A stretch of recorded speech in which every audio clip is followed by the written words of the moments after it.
as time went by, great story. I had a horrible temper. Horrible temper. As a golfer, As a you golfer. should have been a football Oh player. yeah. Oh my goodness. My parents didn't know what was wrong with me. And one day we were playing at Meadowbrook, and I had an easy little pitch shot on 13. I'll never forget it. And I chunked it, and I just whirly birded this wedge, and I almost hit JB in the head with it. Oh Lord! And You almost hit your teacher in the you're head. right. And so. Have you ever felt? Are you listening? Damn.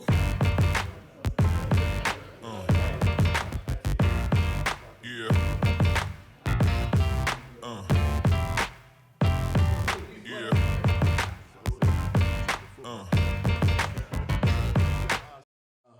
Bobby Golightly, welcome to the Extra Point, and thank you for coming and showing up with us today. Thank you for finally talking me into it.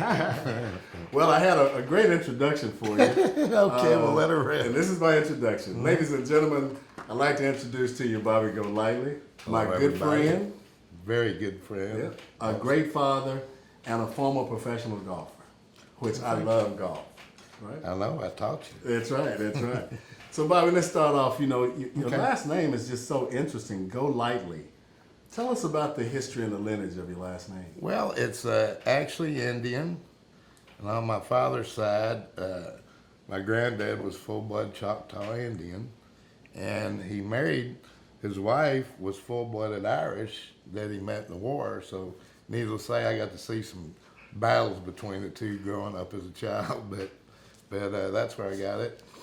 And gosh, I mean, he was a great man. And Has Texas always been your, I mean, everything around yes, Texas? born and raised in Fort Worth, and he was raised in Oklahoma. Okay.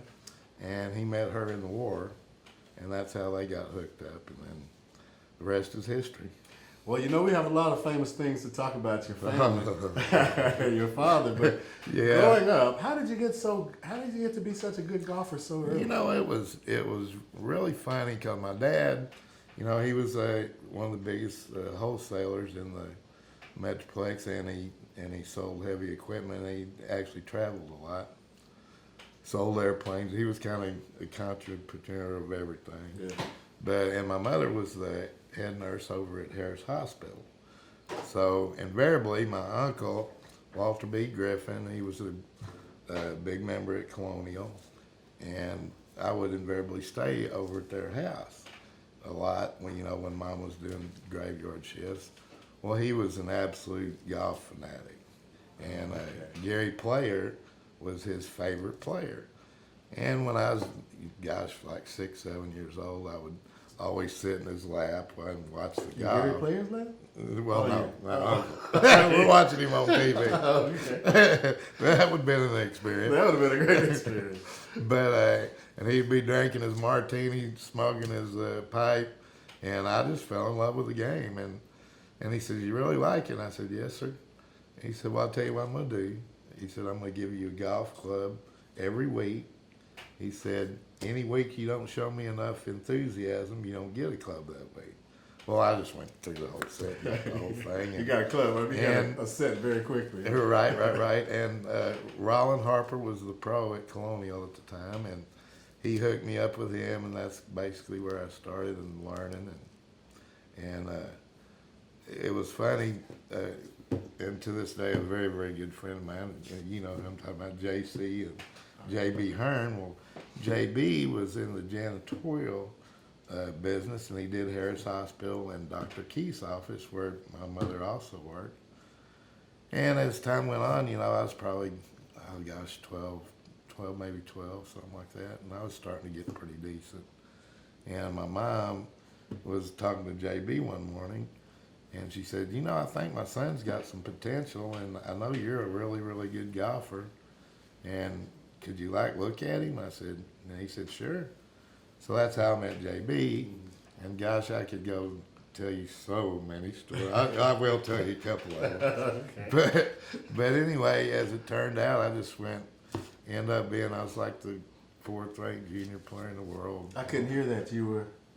the fourth-ranked junior player in the. World. Okay. At a pretty young age, and everybody thought I was going to be the man. Of course, we won't talk about that. But so anyway, JB and I remember the first time he took me to Colonial. And he caddied for Ben Hogan at the very end of his career, and then caddied for Charlie Cootie.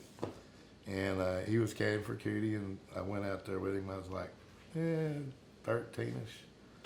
But, you know, growing up, being in the Hogan era, you know, he was kind of my hero until Jack Nicklaus showed up on the team, on the scene. Now, he was my new hero, right? And that was one of the few times he played at Colonial, and I remember I just kept watching. He said, go down there, because I was standing next to him with Cootie. He said, go down there and look at Jack. I said, okay, I'm going. And, you know, it was so, you know, for people that do understand the game, you know, I'm watching him. He just hit the ball so much different than everybody Jack else. did? And, yeah, I mean, when he got down to the long irons, I'm watching all the pros. You know, they're hitting these long irons on this kind of trajectory. And I remember Jack getting a one iron out, which is very few people hit one irons back then. And he just hit it straight up in there, and I was going, holy mackerel. And so, I mean, he basically, I tried to mold myself kind of like him a little bit to some extreme. But anyway, and as time went by, great story. I had a horrible temper. Horrible temper. As a golfer. As a You golfer. should have been a football player. Oh, yeah. Oh, my goodness. My parents didn't know what was wrong with me. And one day we were playing at Meadowbrook, and I had an easy little pitch shot on 13. I'll never forget it. And I chunked it, and I just whirly birded this wedge, and I almost hit JB in the head with it. Oh, Lord. And You almost hit your teacher in the head. you're right. And so anyway, and then after I did that, I didn't even pay no attention. Then I went and grabbed it and snapped it over my knee, right? And JB said, "You're done." I said, "What do you mean I'm done?" He said, "You're done." So we got in his truck. He had this little El Camino back then. He drove down to Dad's car lot, right? Oh. And Dad happened to be there too. And he said, "Well, tell him what you did." I said, "Broke my wedge." He said, "No, tell him what you did." I said, "I got mad, almost hit JB in the head, snapped my wedge." He said, "Well, that's fine. You can wash cars for the rest of the week, and then you can have a little money to get that thing fixed." Well, as time went on, you know, JB, he was just such an influence on me, as well as my uncle, and my gosh, my dad, you know, I miss him so much now, or I could start breaking down too, but you know, he basically worked his ass off just to see me improve myself at golf. Okay. Let's talk a bit about, before we move into Okay. this present environment, I'd like to see what was some of the great memories you had, though. I mean, I'm listening to you, and you're telling me that you were the fourth best golfer in the America or in the world. Oh, I could tell right? you And you're some going really to good school stories. with kids that are not even playing golf. Mm-hmm. You know what I mean? Right, So right. they could look at you as being a little uppity or whatever. But I was a little bit in high school. Yeah, tell me about the most interesting or memorable experiences in that part of your life, in the high school and the junior high area. You know, I went to Eastern Hills over on the east side of Fort Worth, and we had one hell of a golf team. Oh, okay. And my first year there, I remember playing. I remember going in the city tournament. We were playing. I think O.D. White and us were like neck and neck going into the last round, and there were 5-man teams, and you take the top 4 scorers. And you know, I was pretty cocky. But everybody on our team was very, very good. All had scholarships to college everywhere. Well, I shot 68 the last round. My score didn't even count. I was madder than Jap, we slaughtered everybody in the tournament and won the city championship. And I was mad about it because my score didn't count. But your dad was happy. Oh yeah, he was very happy. Yeah. Now, very, very happy. if I remember correctly, your father had somewhat of a historical role in Fort Worth, right? Yeah, it was, I guess, I don't know if it was a blessing or not, and I'm not exactly sure. I wished I had the article. My daughter's got it. But President Kennedy used one of my dad's cars off the car lot for his Fort Worth ride before he went to Dallas and got shot the next day. But yeah, that's kind of a claim to fame. And and daughter actually, because she's such a great historian, and she found this car like, gosh, maybe a couple, 3 years ago. You remember when I was talking about that? Yeah, your daughter found the car that she gave to Kennedy? Yeah, and to use and they were trying to sell it, and of course I don't have $1.8 million or whatever they wanted for it, but anyway, she said, man, that'd be so cool if you could get that. But it was so funny. My dad, he was a really special person. I don't care if you're the president of the United States or a hobo on the side of the street. He treated everybody equal. So it was like no big thing to him, even though, I mean, it was, but it wasn't. That President Kennedy used the car over in Fort Worth, and as a result, he just sold it like another car. Yeah. Whereas, some people might have thought, man, if I hold on to this might be, of course, nobody knew Kennedy was going to get shot the next day either. That's true. And then in Fort Worth, there is a statue in it of Kennedy. Mm-hmm. Were you all a part of that ceremony or anything relating to that statue? My dad was. My dad, he went down to the ceremony. I was still running around. Well, golf takes 4 hours. Yeah, right. So it takes a long time to play around. It wasn't much to me, but. Okay, so now we've been the best golfer in high school, and we've made some decisions to continue to play golf. You're around a lot of great golfers. Now tell me, what was the next move in your life? Well, Dad, we joined out at Diamond Oaks, and I met and God bless his soul, Doug Higgins was the pro there, and one of the finest men I've ever known in my life. He was just so compassionate, and he kind of took me under my wing, and as well as JB, he was kind of like the second, and I mean, he just knew so much. That's where I learned so much about the golf swing, like when I've worked with you before and stuff. But I mean, he worked, and he would. I mean, he just showed me so many different kinds of shots, and I remember, and he would drink like a beer. I mean, it was hilarious. He'd drink a case of beer a day.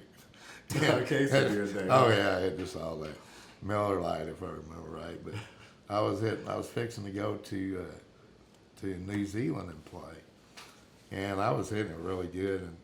And anyway, I was down there. They got the driving range there. It used to not be there at the time, so we would go back by number 7 and just hit balls back up towards the tennis courts. Mm-hmm. And it was about 10:30 in the morning. Here he comes down in the golf cart with his beer in hand, and he said, "What you doing?" I said, "I'm hitting these 4-irons." He said, "Okay." So he took a look at me, and after about 3 or 4 shots, he said, "I ain't gonna get it." I said, "What do you mean I ain't gonna get it? I mean, I can even put a blanket over these balls." He said, "You're pulling it." I said, "What?"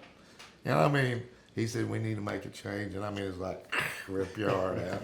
I go, "Oh," but I had so much respect for him that I did it. And it was all over the lot, but when he got it right, and then he would always explain why these things happen. And like he said when the pressure's on in crucial situations, your swing might speed up. And he said you can't be in bad positions or it'll domino on you. And I used to be just a horrible putter, kind of like Bernhard Langer when he had his yips. But I used to, every morning I would run with him because Dad had a house down the street, and I would run with him. We'd go back and forth down number 1. That's a mile back and forth, back and forth. And one morning, this is 6 in the morning now. He says, "Come on over here." So anyway, he grabbed my putter out of the bag in the clubhouse, and he dropped 3 balls like from here to this glass from the hole. I mean, 8 inches. He said, "Knock it in for me." I said, "Okay." And we did this for about 5 minutes. He said, "You just keep doing that. I got some stuff to do in the pro shop, and I'll be back." Right. Well, 2 hours later, it felt like somebody's done beat me in the back with a baseball bat from bending over, and I'm cussing under my breath. I said, "Well, he's finally gone senile on me." But I had so much, like I said, I had so much respect for him that I just kept doing it. And he finally came out there, and he hardly ever played with us. And he said, "You want to go play?" I said, "Sure." So I took a shower, went and played. Well, I was like 8 under after 11 holes, and I'm all wondering, why in the hell does he make me put this 8-foot putt? And he said, "Look, everybody thinks the yips is your nerves." He said, "It's your state of mind." And he said, "And every time you knock that 8-inch putt in, you're reinforcing a positive moment." And I was going, And then he went on to show me some drills and stuff, some that I've showed you. Right. And my gosh, he was just such a wonderful man and cared about everybody. But he was a big influence on my life as well. I have to apologize first because About what? well, I thought that you were just a U.S. golfer. I didn't know you was New Zealand and you were a global golfer. You know, I mean, and I guess I go. I'm sorry. Well, I mean, through my dad and some sponsors that I got up in Chicago through Dad. I was blessed. I wasn't your everyday special Jack Nicklaus by any means. Well, that's your perspective. There's a lot of people thought I could have got there, but yeah, I was blessed and I got to travel all over the world. And my gosh, and you know, the experience you learn through the years of meeting different cultures and stuff, it's real pleasing. I fly to New Zealand, I play a little golf. One of my good friends is Jim Brown and Muhammad Ali, and so when we have that kind of network, tell us a little bit about. I was all there. Oh, you want to know about Jim and the boys? Yeah, you knew a lot of pretty famous athletes, especially as a quality golfer. Well, I have that picture in my living room of Ali and Norton. Well, Dad took me to that fight. It was 1973, I believe. And him and Benny that owned the Horseshoe there in Vegas, him and Dad were good friends. And so I went and got to go first class to the fight. And I got it signed. I met Ali and met Kenny Norton. And as a kid, that's pretty exciting, because I was, I wasn't just a golfer. I loved all sports. and to this day, I've got it there, and I've got offered a lot of money for it, but, that's a special moment that I have with my father. Yeah. And so there's no price I'd sell it for it. But, back to Jim Brown, after Dad died, I moved out to California, and I got next to this group of guys, they call them the fun lovers. And it's all ex-professional athletes, whether it be football, baseball, basketball, whatever. And so I got to meet all these guys, and I was like flabbergasted. I'm sorry, did you say you got to meet or you got to beat them? I couldn't.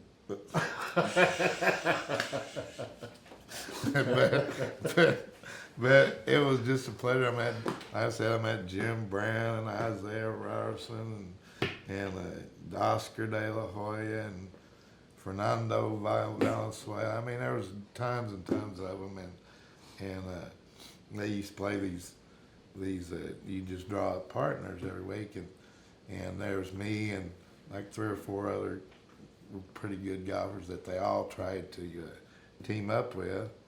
But it's luck of the draw. But we had a lot of times. I told you about I gotta say this. They played twice a week, once at Western Avenue and once in Montebello. Well, right off the 60s, when you turn in to go to Montebello, and there's this old guy, we'll work for food, and I'm a karma kind of guy, so every week I would give him $1, $2 or something. And so this one particular day, I played really good,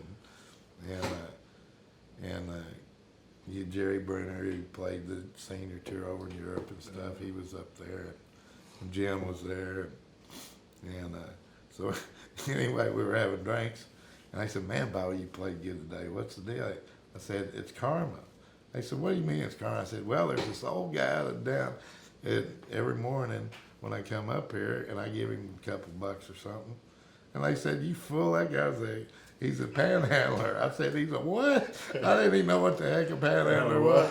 And I said, "Man, y'all are crazy." He said, "Okay, just check it out." He said, he leaves there, that corner, about 5 o'clock, and he's going to walk around the corner behind this liquor store, and you're going to see him getting a yellow, brand new Mercedes. I said, "Sure I am." Well, the next week, I made it a point, because we'd stay till after 5, drinking a few cocktails.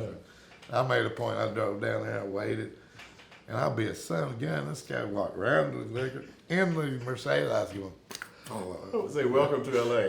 Welcome to L.A. But no, we had some great times and great stories, as much What did the Californians think about a Texas golfer coming out and beating them all up? Well, I don't know. Because I had so many good friends out there that played the mini tours and stuff. I really never thought about that too much. Mm-hmm. Although they don't play in the wind very well. Of course, we got to play in the wind down here, but that was never anything. We just had fun. You talk a lot about sport, and you talk a lot about your family, mm-hmm. Your father, mm-hmm. but we can tell as we watch you talk mm-hmm. that one of the most endearing things in your heart is your daughter. Hey, number one. Please share with us. Oh gosh, well, I have actually 2 daughters born on the same day, 2 years apart, mm-hmm. And me and the little one are probably, I guess you could say, we're quite a bit closer than both of them. But I had them with a golf club in their hand since they could walk. And to this day, if you saw my youngest one play, JJ, she can't play worth a lick anymore, but she swings so beautiful. I wish she would have kept with it, because but boys and then marriage and blah blah blah blah. Yeah. Stuff all that and work. But yeah, she's very special in my life. We won father-daughter golf tournaments. That used to be fun. We'd go all over, and it was kind of like, before, it was a little bit kind of like my father. My father died of cancer at a very early age, but he basically quit when they thought they had it arrested. He quit work, and he said, "I'm just going to," because he would never ever came and watch me play golf. And he said, "Man, that's because he's working so hard to let me play golf." And so he followed me around for an entire year, everywhere I went, and that was really special. That was a good year. And it's so funny. My daughter, kind of had a bitter divorce for a while. We're best friends now, but she kind of kept the kids away from me, especially when I moved to California. But when we got reunited, it was like super special. That's good. And me and JJ and Ashley as well, we really bonded. And JJ would go to the golf course with me, go to the bar with me, if that's so be it, dinner. But she's always there.